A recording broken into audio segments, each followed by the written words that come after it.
Bismillahirrahmanirrahim. Assalamualaikum warahmatullahi wabarakatuh.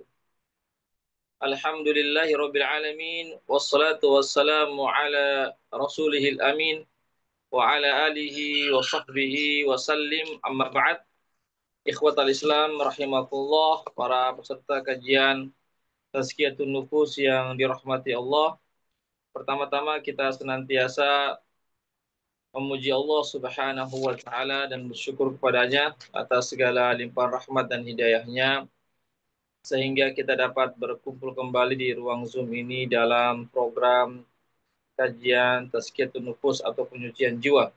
Selawat dan salam senantiasa tercurahkan kepada junjungan kita Nabiullah Muhammad sallallahu alaihi wasallam beserta keluarga dan para sahabatnya, para pengikutnya yang tetap setia berpegang teguh kepada sunnah-sunnah beliau dan para sahabatnya hingga hari kiamat kelak. Amin ya rabbal alamin. Ikhwatal Islam rahimakumullah.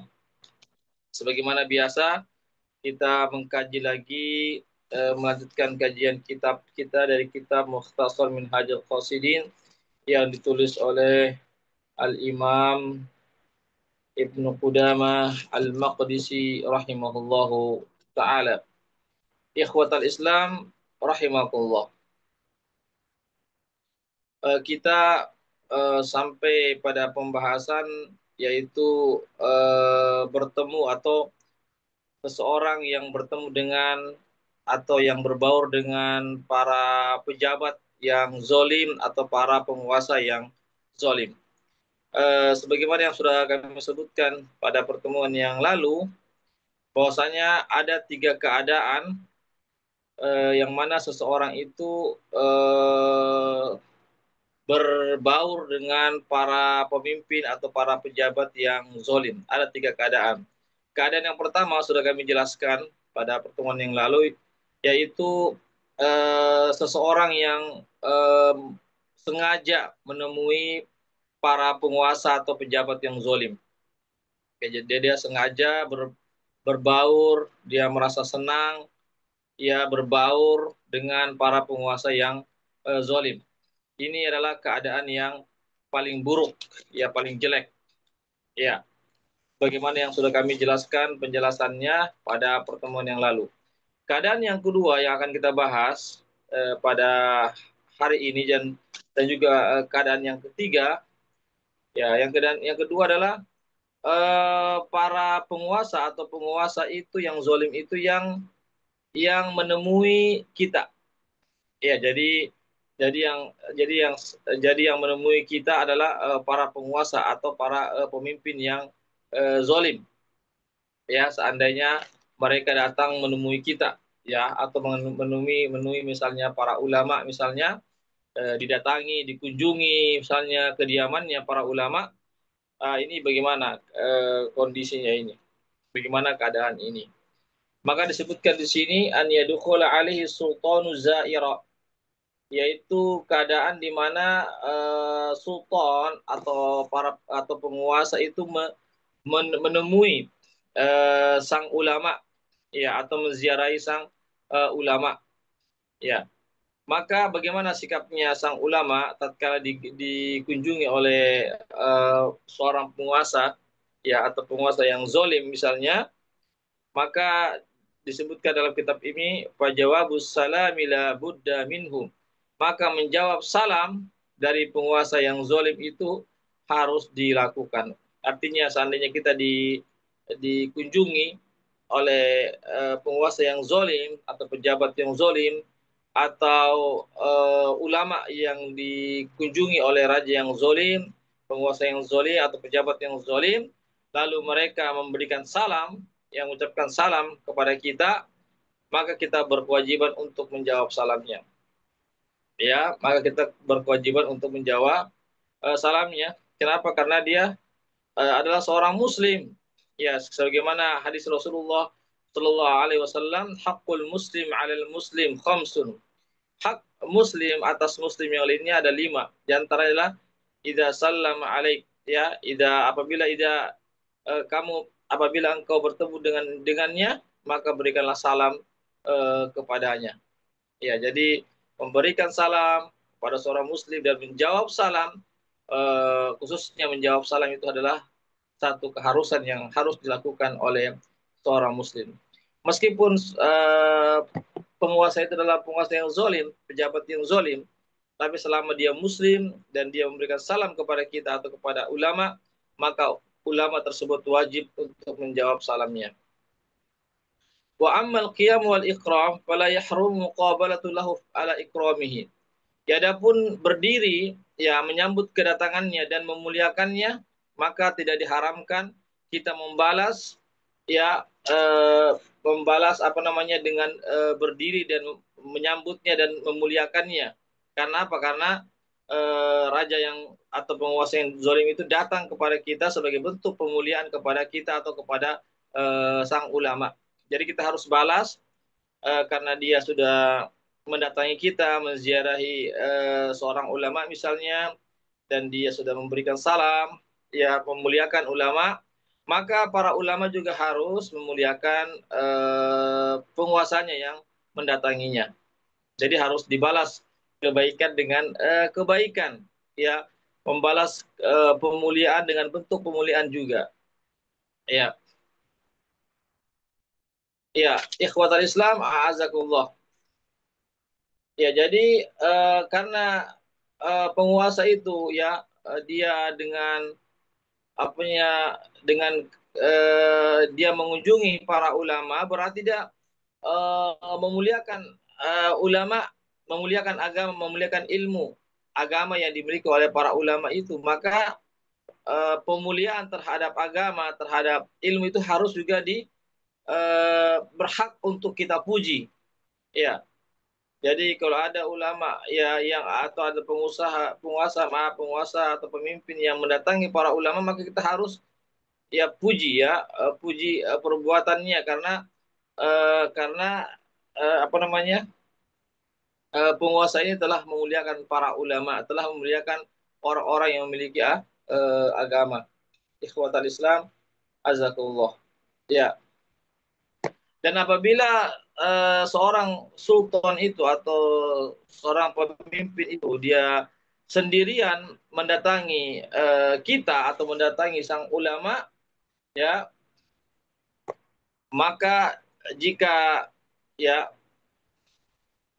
jika apa namanya jika sang ulama itu melihat bahwasanya dengan menyambutnya dia menyambut apanya sang pemimpin itu dengan dia menganggap bahwasanya menyambut itu berdiri menyambutnya merupakan bentuk ya mengagungkan menguatkan agama ini, maka itu lebih baik untuk kita menyambutnya dan memuliakan eh, sang pemimpin yang meskipun dia adalah orang yang zolim, yang jika dia menemui kita maka eh, kita pun menyambutnya ya dengan harapan bahwasanya ini sebagai bentuk untuk memuliakan agama kita. Namun apabila sekiranya sang pemimpin itu yang zalim itu ya menemui kita di khalayak ramai di dalam banyak orang, maka perlu kita perhatikan ya artinya kewibawaan orang-orang yang memiliki wilayah atau kekuasaan itu para penguasa ya, maka itu lebih lebih utama lagi ya, lebih utama lagi yaitu kita memperhatikan ya kewibawaan ya orang-orang yang memiliki kedudukan. Ikhwatal Islam azakullah. Ya. Oleh karena itu wala ba'sa bil qiyam ala hadin niyah, maka tidak mengapa berdiri menyambut kedatangannya itu ya karena berdasarkan niat ini, yaitu niat bahwasanya untuk berdirinya kita menyambut kedatangan para pemimpin yang zalim itu tujuannya adalah agar kita bisa mengokohkan agama ini, meninggikan kalimat agama ini. Ya ikhwatal Islam, azakullah. Kemudian wa in alima anna dzalika, jika sang ulama itu mengetahui bahwasanya berdirinya dia menyambut memuliakan seorang raja yang zalim, pemimpin yang zalim itu tidak menimbulkan kerusakan di tengah-tengah masyarakat atau rakyat, dan juga dia tidak mendapatkan gangguan dari sang raja yang kemungkinan akan marah, maka tidak menyambutnya, kedatangannya dengan cara berdiri itu adalah lebih utama. Artinya seandainya kita tidak berdiri menyambutnya, ya, dan tidak memberikan dampak, ya, ya artinya keburukan bagi masyarakat, ataupun tidak juga memberikan dampak kepada kita yang dikunjungi oleh sang raja atau pemimpin itu, sebaiknya kita tidak menyambutnya, ya, dengan berdiri, ya, dengan ada tidak berdiri menyambutnya. Ini kekuatan Islam, ini yang lebih utama, ya, bukan bukan sesuatu yang wajib. Ya, artinya saja kita menyambutnya, berdiri menyambutnya, tapi yang lebih utama adalah kita tidak berdiri menyambutnya.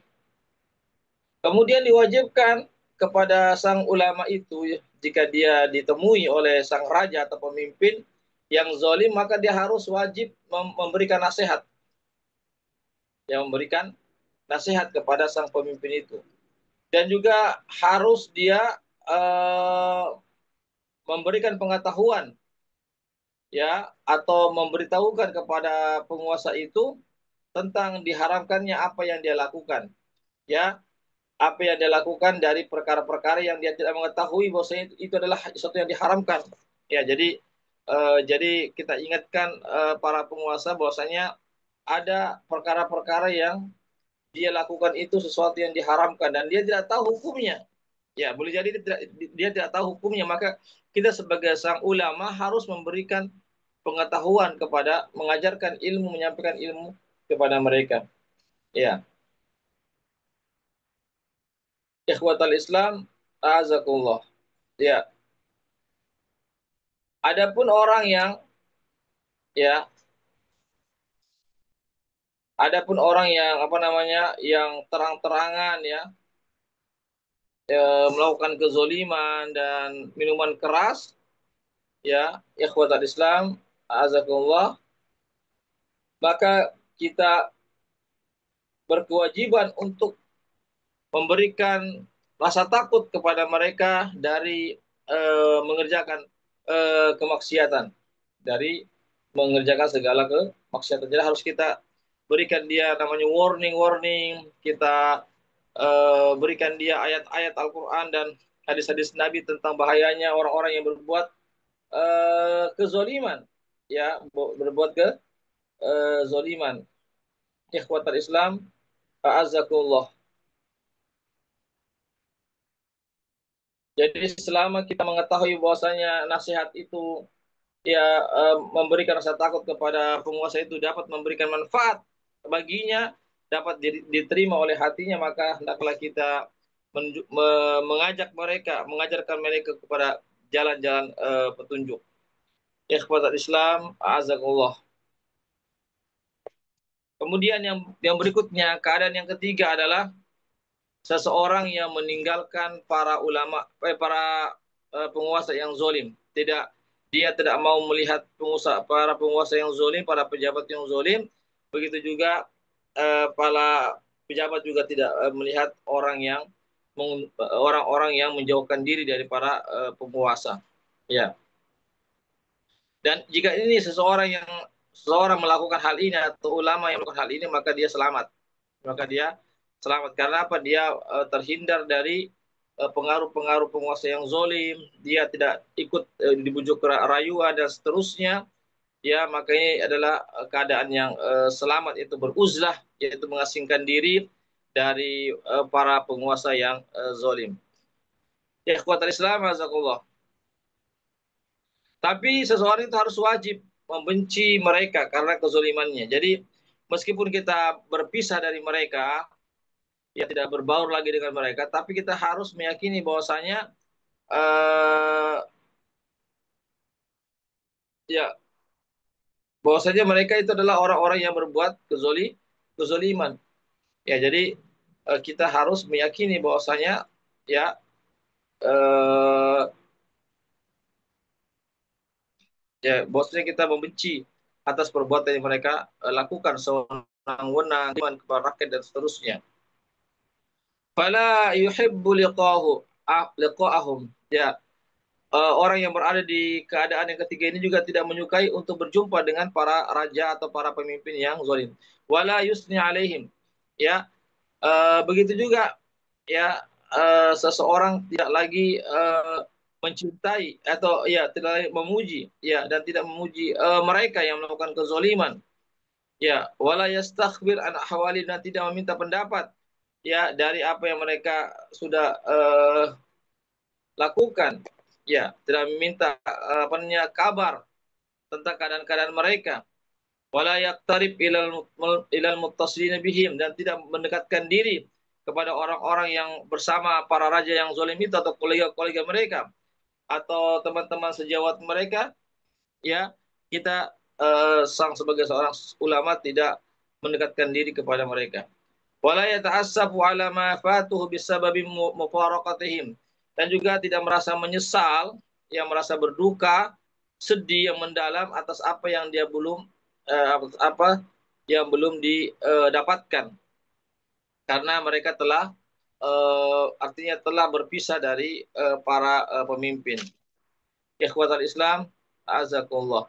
Ya, kemudian yang terakhir adalah saat ada satu masalah apabila ada seorang raja yang mengirimkan kepada kamu berupa harta agar kamu bisa membagikannya kepada orang lain ya, dan apabila harta tersebut adalah jelas-jelas milik orang lain ya, yang diambil oleh penguasa yang zolim ya, artinya jelas barangnya bahwasanya itulah milik sepulan misalnya, sudah ada pemiliknya tapi dirampas misalnya oleh sang raja atau penguasa yang zolim, maka keadaan ini ya, maka tidak boleh kita mengambil uang tersebut meskipun tujuannya adalah untuk dibagikan kepada orang-orang miskin atau orang fakir ya. Namun jika sekiranya harta itu yang akan dibagikan kepada orang kafir itu bukan suatu harta yang betul-betul yang jelas-jelas di bersumber dari apa namanya dari sesuatu yang diharamkan ya, maka hukumnya adalah kita mensedekahkannya ya. Jadi kita bisa mensedekahkan ya kepada orang lain dari harta yang sudah kita pelajari. Kemudian karena hukmu an yatasaddaq biha ya, kama sabaqa, sebagaimana yang sudah dijelaskan ya, maka jika tidak jelas siapa pemiliknya harta tersebut, maka ya sebaiknya harta tersebut disedekahkan ya. Kemudian hendaklah juga membagi ya, artinya membagi harta tersebut untuk dibagikan kepada orang-orang fakir yang berada di luar apa namanya ya, yang berada di luar kekuasaan para raja pada saat itu ya. Di antara ulama ada yang tidak mau mengambil ya barang tersebut ya. Jadi di antara ulama ada yang tidak mengambil harta tersebut dari sang raja yang zalim.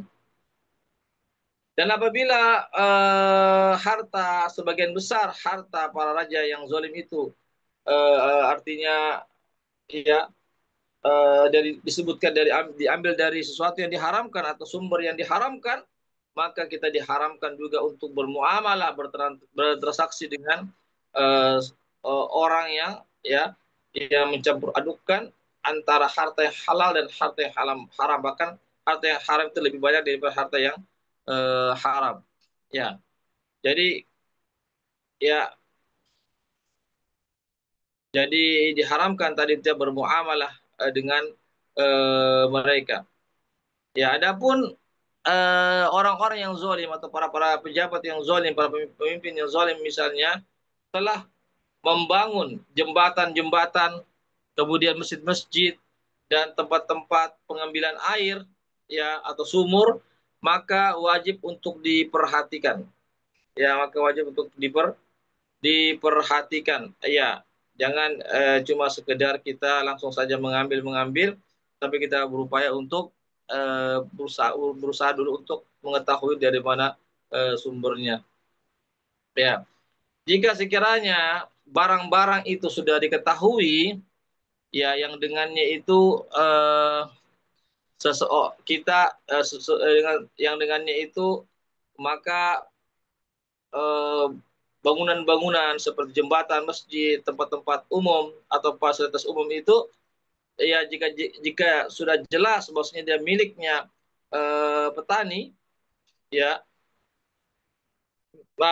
miliknya apa namanya miliknya orang yang sudah diketahui, maka tidak boleh kita melewati jembatan tersebut kecuali dalam keadaan darurat. Ya, seandainya jembatan itu diambil dari hartanya orang yang sudah jelas itu hartanya orang, lalu direbut oleh penguasa yang zolim, pejabat yang zolim, kalau kita tahu betul-betul bahwasanya itu harta tersebut yang dipakai untuk membangun jalan adalah dari harta rampasan misalnya, maka seseorang tidak boleh melewati jembatan tersebut kecuali dalam keadaan darurat.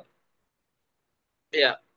Namun jika dia tidak, namun jika kita tidak mengetahui siapa pemilik harta itu yang dipakai dananya hartanya untuk membangun misalnya jembatan, kita tidak mengetahui siapa pemiliknya, ya maka boleh kita melewati jembatan tersebut. Ya, sebagaimana yang kita saksikan ya.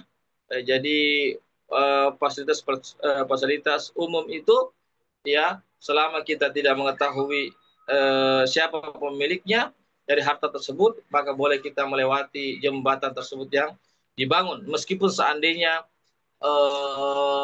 jembatan itu dibangun dari harta-harta yang haram, tapi selama kita tidak mengetahui maka boleh kita melewati tempat tersebut. Ya, ikhwatul Islam azakullah, barangkali ini yang bisa kami sampaikan terkait tentang dua kondisi ya seseorang yang berinteraksi dengan para penguasa atau dengan para pejabat yang zalim. Demikianlah apa yang bisa kami sampaikan. Mohon maaf atas segala kurangannya. Silakan kalau ada yang mau bertanya, dipersilakan.